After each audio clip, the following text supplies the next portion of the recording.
A suíte orquestral número 3 foi composta por Bach num período muito bom da vida dele. Foi no ano de 1731.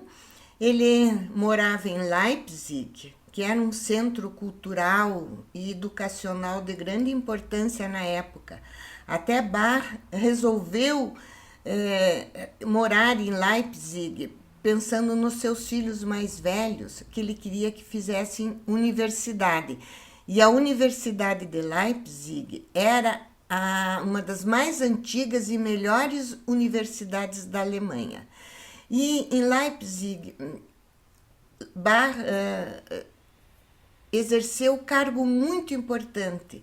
Ele era principalmente o músico responsável por toda a música da igreja de São Thomas, que era a igreja mais importante de Leipzig. E também acumulou o cargo de dirigente musical da cidade.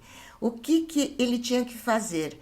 Ele cuidava então de 4 igrejas, ele tinha que semanalmente compor uma novidade, ensaiar e apresentar no culto de domingo, que durava mais ou menos umas 2 horas.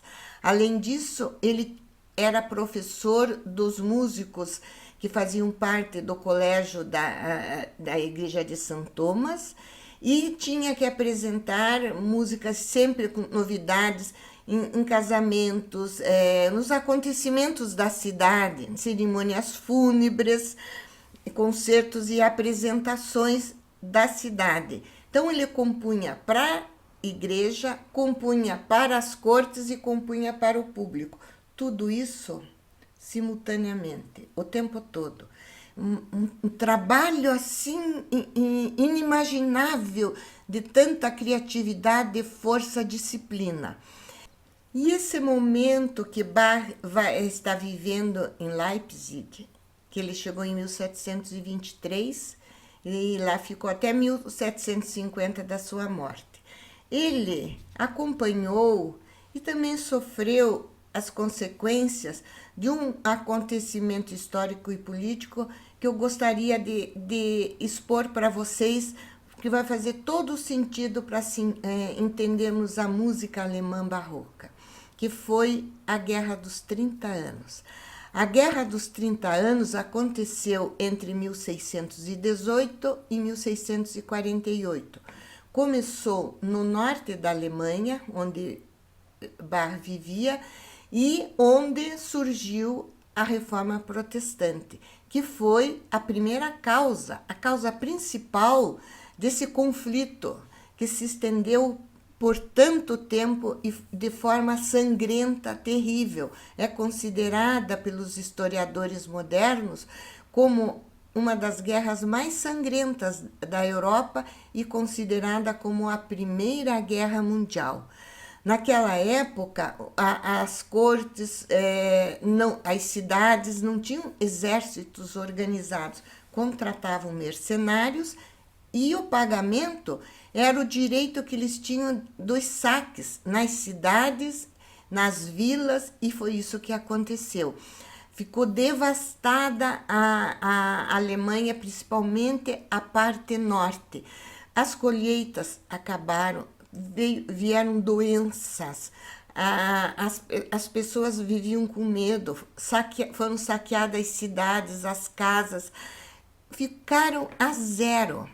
A recuperação da Alemanha e principalmente o que é do nosso interesse, a Alemanha do Norte, levou muito tempo. Historiadores concordam que chegou em alguns lugares a recuperação no final do século XVIII. Muitos lugares ainda entraram no século XIX em recuperação. Foi uma recuperação gradual, um processo diferente de um lugar para outro. Teve lugares que começaram a se recuperar um pouco mais rapidamente e outros mais lentos. E tudo com a colaboração da população, que se dispuseram a reconstruir tudo. Então, a vida cultural, a vida social foi lá embaixo. Quando Bach chegou em Leipzig em 1723, esse foi um dos motivos que ele quis morar em Leipzig, que era uma cidade que estava tendo uma recuperação mais acelerada, por ser um centro comercial de importante. As feiras de Leipzig eram de importância ali, de toda a Europa, a sua universidade, as suas bibliotecas, suas livrarias. Esse polo cultural ficou arrasado também, mas começou a ter uma recuperação mais acelerada do que em outros lugares. E Bach quis ir para lá também para aproveitar esse momento, né, de reconstrução. Então, agora nós vamos ouvir o terceiro movimento dessa suíte orquestral, Gavotte 1 e Gavotte 2. Vem com esse título porque a gavotte, uma dança francesa, diz que fazia um sucesso na corte de Luís XIV.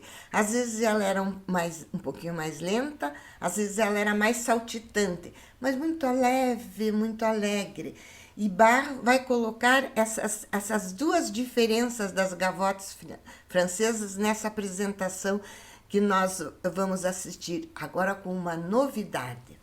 Desde 1950, com a publicação do catálogo completo de Bach, apesar de que ainda se descobrem algumas novidades, algumas obras ainda, mas já estava estruturado completamente. Vai surgir pelo mundo as sociedades Bach, Bach Society, que são músicos e intelectuais que se aprofundam na obra de Bach. Esses músicos vão executar, vão tocar o repertório de Bach, estudando a partitura, estudando a técnica dos instrumentos de época, como Bach apresentava. A Bach Society holandesa é muito boa, vocês podem escutar coisas belíssimas no YouTube, mas é com muito orgulho e muita alegria que eu anuncio para vocês que nós temos a Bach Society Brasil, organizada no Rio Grande do Sul por músicos de excelente qualidade musical, pesquisa, estudo, e criaram essa sociedade só com músicos top de instrumentos barrocos, de repertório barroco, estudiosos, com muitos apoiadores, muitos mecenas. É um projeto lindíssimo surgido no Rio Grande do Sul há uns 4, 5 anos. E vamos ver coisas belíssimas. Vocês observem o cravista. O cravista Fernando Cordella toca um cravo maravilhosamente bem, com muita energia. Vocês vão ver que a formação instrumental é pequena deles. Algumas cordas têm a descrição, todas as cordas barrocas, até o violone, que é o antecessor do contrabaixo. Mas eles tocam com uma técnica tão perfeita, com uma energia tão grande, que tem som. Isso é uma dica que eu quero dar para vocês indo aos concertos observar. O bom músico tira som do instrumento. Se não está saindo muito som, às vezes podem pensar, o instrumento não é bom. Não, um bom músico tira som até de um instrumento ruim. Vocês vejam o que Cordella tira de som do cravo. E os instrumentistas das cordas, a energia com que eles tocam, a afinação perfeita, uma sonoridade muito linda.